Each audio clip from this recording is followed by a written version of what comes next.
You don't belong to that gang. They don't recognize you. They will look upon you as an intruder, as an enemy, as a villain. They will decapitate you. And he says, I don't really care. I don't want to sit back and just look at something. I want to get my hands dirty. I want to understand. See, if I ask you guys to write a book or an essay about what it means to be 60, I have no doubt that some of you will Google the information, some of you will Google and reflect on the information that you've received. But that's armchair philosophy. Looking at something, trying to understand something from far, far away. Do you see this man here, Russell? It's not about Russell, but since you're here. He is the only one, me included, of course, that is married. Do you know how difficult marriage is?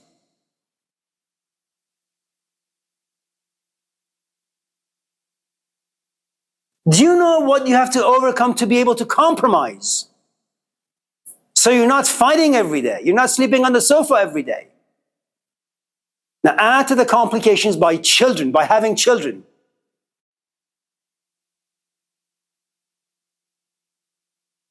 I have no doubt some of you in this class have taken classes in which you had to write essays about children or marriage or relationships. But you have zero understanding of it. Why your hands don't really get that dirty.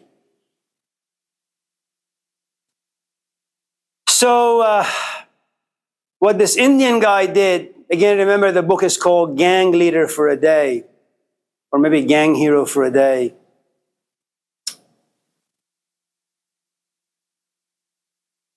The book was published about, 20 years ago. I think you can get it in paperback now. Slowly, this Indian guy finds out who the leader is. And eventually they become very, very good friends. And the person who's in charge of this organization looks at this Indian guy and says, you think it's easy doing what I do? And this is like after trusting him, having faith in him, knowing that he's not going to get betrayed. He says, you know what we're going to do? I am going to let you do what I do for one single day so that you can know how difficult it is. And what is it that this gang leader does? Takes drugs, puts them in tiny bags, takes them to the richest neighborhoods in his town, sells them, brings the money. I mean, these are kids who go around selling the stuff. Eventually, at the end of the day, the money is given to him. He goes to Costco. He buys food, diapers, formula, all the things that his community needs, and he spreads them out. If you're standing on a corner seeing a kid selling drugs, you may have all sorts of judgments about him. But you don't have access to is the end result. He's not selling to make money to smoke, to watch porn, to have sex. He gives it to his father. So diapers can be bought, formula can be bought, medicine can be bought. It's a great book. But what happens when you live in the projects? You think you can go to school and get your PhD? You think you can get a job at Home Depot? No. You won't survive. So Malcolm did what Malcolm saw. Ultimately, we are creatures of society. We imitate. We imitate those who are around us.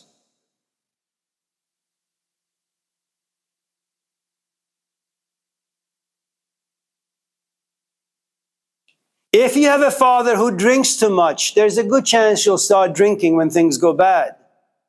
Or you will never drink, but you will never understand why your father has drank. You just hate him.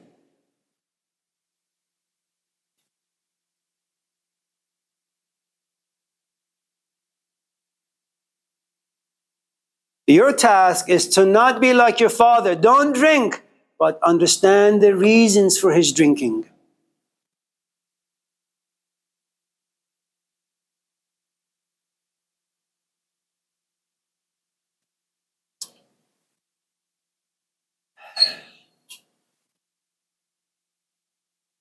One thing I failed to mention while Malcolm was in school was he dyed his hair. Sometimes he was yellow, sometimes he was orange, or it was orange.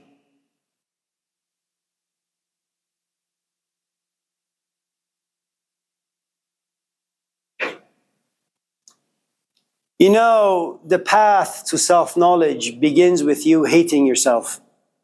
But you gotta hate yourself for the right reasons, man.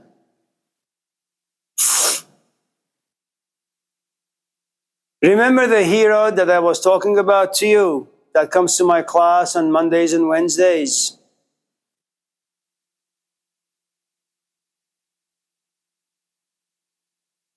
He hated boredom, so he visited alcohol and drugs. He could have played soccer, he could have played basketball, he could have gone to school. But he hated his physical environment, but he didn't have the resources to change it. At the age of 52, he hated himself for the right reason. He hated the fact that he lost his parents, but he was far too drunk to say goodbye to them. It was far too late because his wife left him and his kids never wanted to talk to him. At the age of 52, he began to hate himself for the right reasons. I don't want to be an addict anymore. Then his journey begins. See, Malcolm X, Malcolm, not yet X, he didn't enjoy very much being black. He wanted to belong to the popular culture. He wanted people to like him. In the 1960s or 70s, if you're a person of color, you're not liked, man.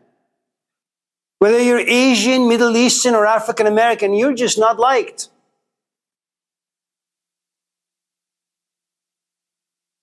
And you and I will do whatever to be liked by another. Now, some of you in this class may not enjoy smoking. Some of you in this class may not enjoy using profanities, may not enjoy cursing, may not enjoy smoking. But when you go to a party and a bunch of your friends are there and they're all smoking and imposing that upon you, you will crack. And man, if you just do a drug that your body will become addicted to quickly, you're stuck for the next 20 years.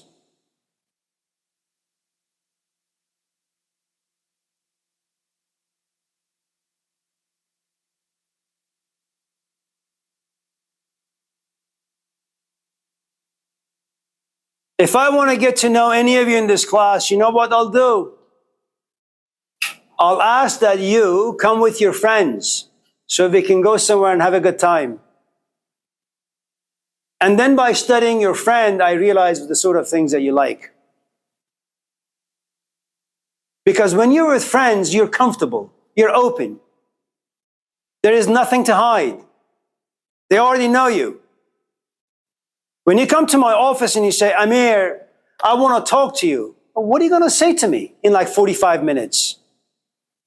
You're going to hide a lot of things. But with your friends, that's not going to happen.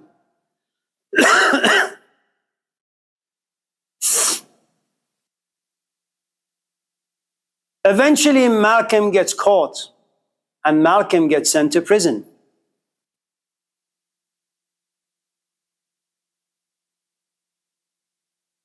Even in prison, he dyes his hair, sometimes yellow and sometimes orange.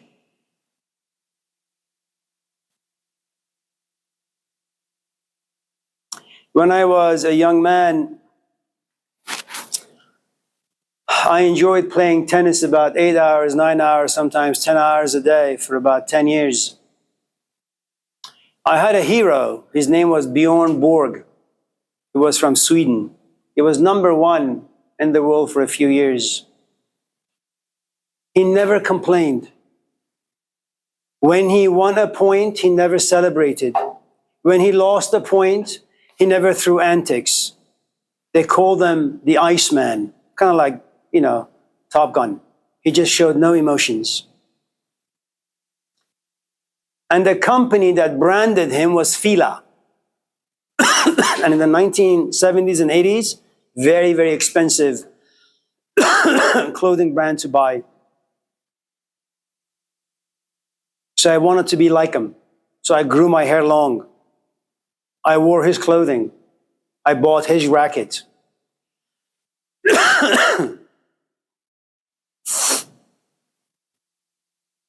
So do not underestimate our desire to belong.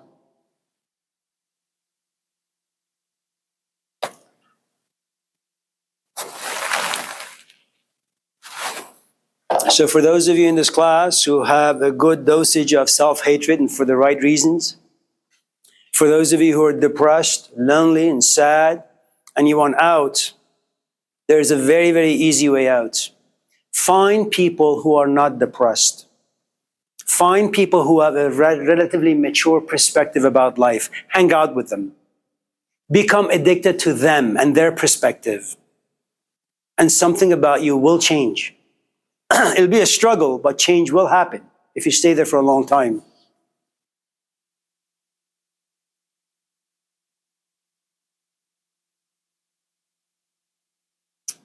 I'm going to tell you a story, another digression. I had a friend, 1978, married to a woman, shopaholic. He was making in the 1970s, 80s about $200,000 a year. When you make $200,000 in the 1980s, it equals about $5 million in 2022. You could buy a great house for $50,000.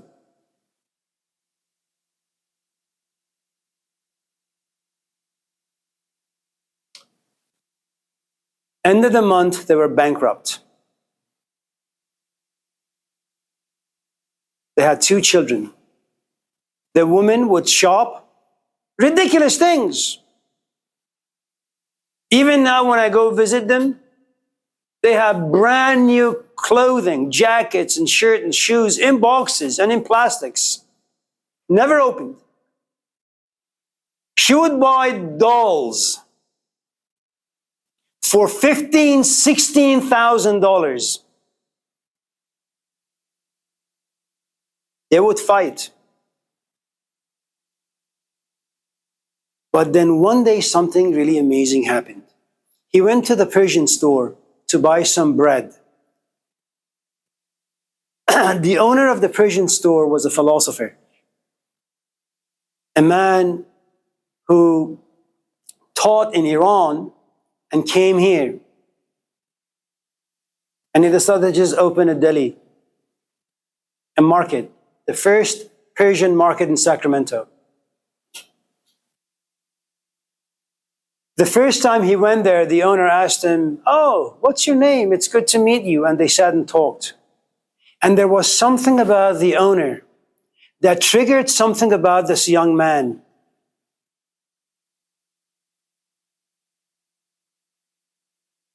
He remembered a few things about himself. And he went to the shop every single day. For the next 15 years, he began to read books. He began to think and reflect. Something amazing happened. He came to realize that his wife is addicted. He stopped screaming at her. He stopped fighting with her. He had found his salvation by being able to think well, feel well, see things well. Why? He began to hang out with another. So remember, for those of you who desire to change, all you gotta do is just hang out, create the right space, read books, listen to audios, take good classes, find people who are relatively mature, and without knowing, they will change you. It's what we call in Persian, thief at night. They will go inside you without you knowing. And one day you wake up and you realize, oh man, all the poisonous, toxic emotions that have lived inside you and governed you for 20 years, all gone. Or at least they no longer have any power over you.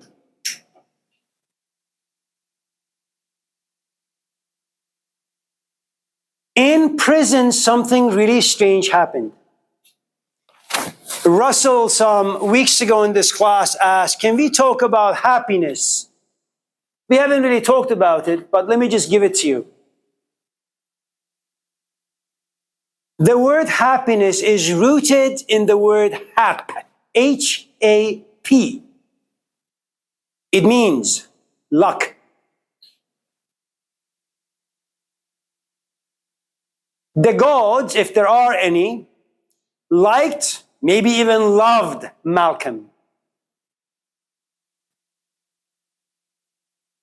By luck, someone goes to him and says, why are you dyeing your hair? Don't you like who you are? Don't you like what you are? Don't you like your history? Do you know your history? And what do we do when we are challenged? We push back. If you come to this class saying, I hate my father, I'm not going to encourage you hating him more. I'm going to push back. Ask you, why is he a drunk? Oh, he just likes to drink. Bullshit.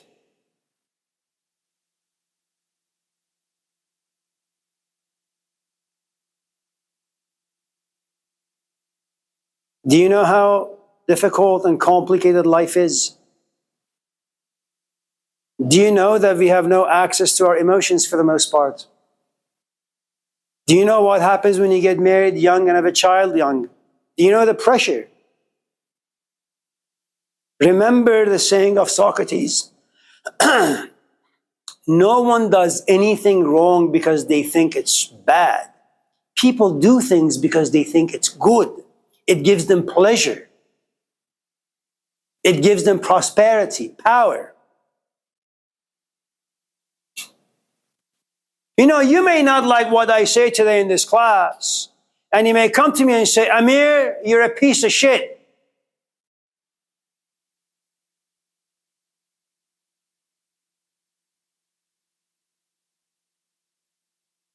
You see this because you've been pushed, you've been challenged.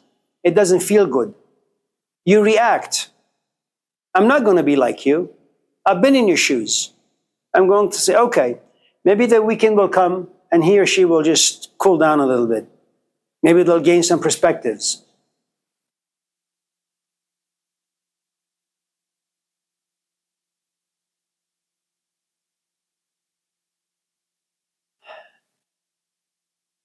Little by little, this stranger, I think his name is Reginald, cracks, finds his way through the castle built by Malcolm X. Thick walls that no one can break through. Reginald can.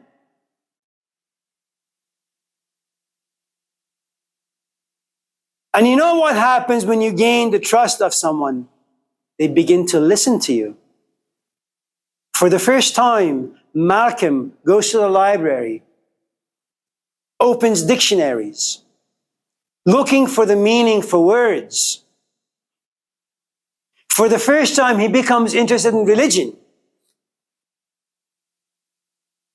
This is a man who was interested in women, in drinking, in smoking, in mimicking people who have cheap and superficial ways of thinking. But now he hangs out with Reginald. And who is he? He is part of Elijah Muhammad's group. Who is Elijah Muhammad?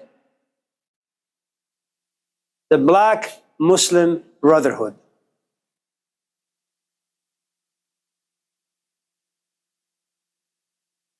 Think what you will about Islam. Think what you will about black people. Think what you will about cults. Those who gravitated towards Elijah Muhammad and his group They found a different meaning to their lives. They made money by selling newspaper, by working at coffee shops and giving their money to their parents, elders, the poor, the sick, the needy. All organizations are corrupt. All people will eventually become corrupt. But because before corruption hits the zenith, it has some really, really good elements. Elijah Muhammad single-handedly was able to transform the way African Americans were looking at themselves. And it's great, it's beautiful. You no longer see yourself as a child of humanity that's corrupt. You no longer see yourself as second-class citizens, but as Muslims, as people who can think and help and be useful.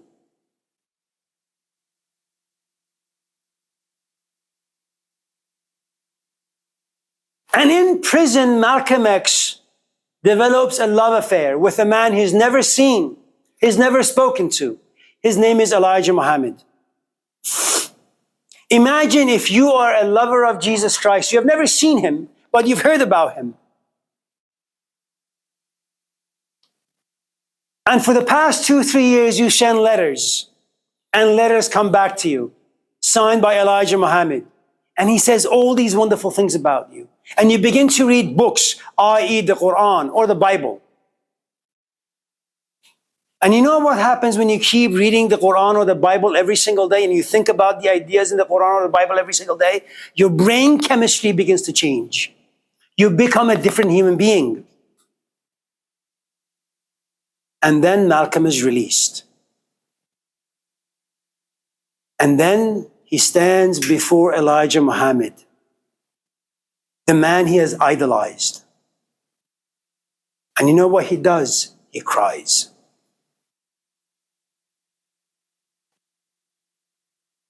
Malcolm, like the rest of us in this class, enjoys power, enjoys serving Elijah Muhammad. He inspires his people. Sometimes he says some nasty things about white people, but that was only because that was the immature, unreflective Malcolm.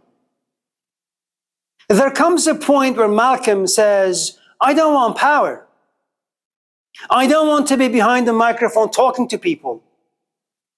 Something about this organization smells fishy.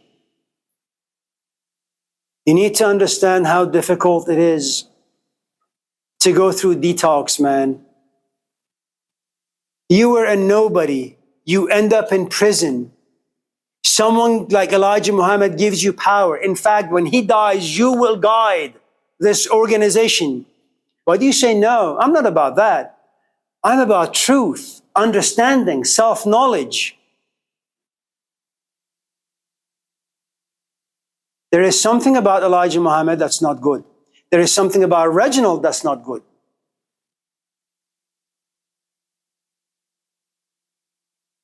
They feel and smell more like con artists. He goes away. He says, if Islam was originated in Saudi Arabia, maybe I should go there. Forget the Islam given to me by Elijah Muhammad and others. Let me go to the source. And he finds something profoundly amazing. He sits in the mosque. He goes to the Kaaba, the house of God in the Islamic tradition. And he is amazed to find brown people, black people, white people, yellow people, blue people, red people walk together, sit together, pray together, talk together.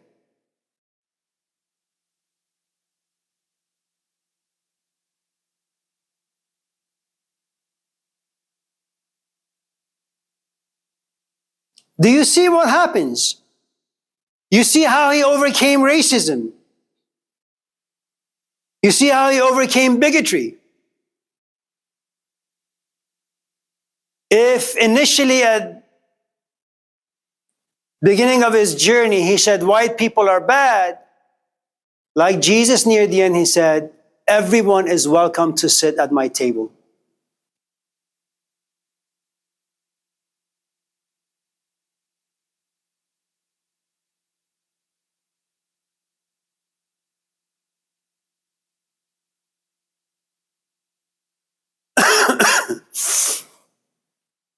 When he comes back to America, he no longer belongs to a group.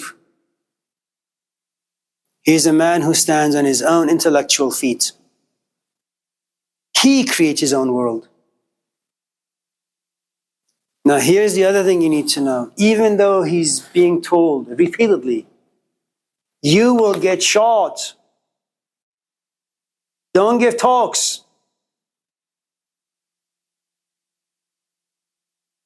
And he says, well, he doesn't say it, I'm going to put this in his mouth.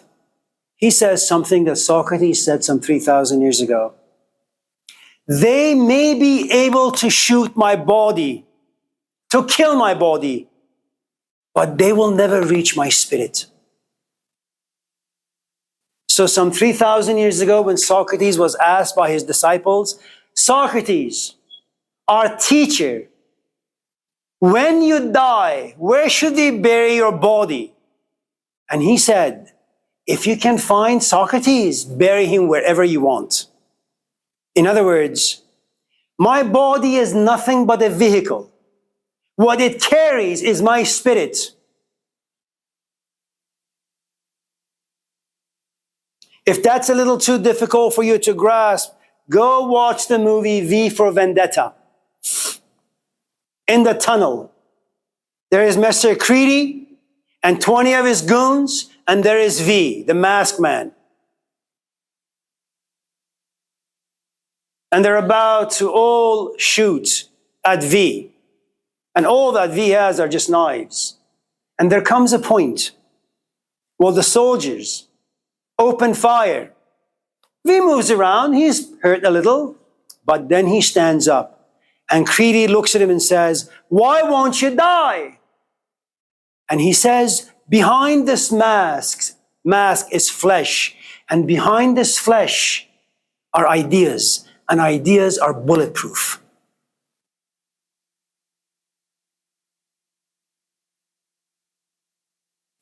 If you know what the hell you're talking about, no one can hurt you.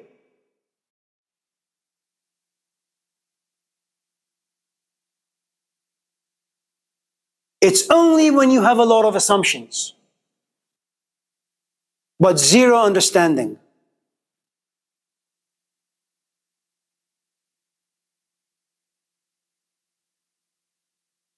Go back to the lotus flower. Almost all human beings have no choice but to struggle through life. And most often these struggles create wounds. Some of them are very, very, very deep. Be called trauma. And you just get stuck for your entire life. The story of Malcolm, like all the other visionaries that human beings have had over time, the story is simple. You may have some difficulties in life, but you can overcome them. How? Luck. Luck will create happiness. It's not a sort of happiness that creates a sort of pleasure that you have defined. It's a pleasure with a great amount of meaning and despair and hope.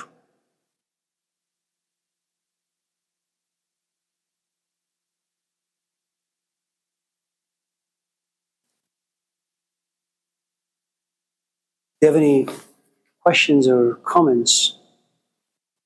We have about 3 minutes. Neon. Got their name. Amir wrote you an email. Action or response. No, what was the email? I don't remember everything. I have to read. Did you like it? Once I agreed with. I don't know.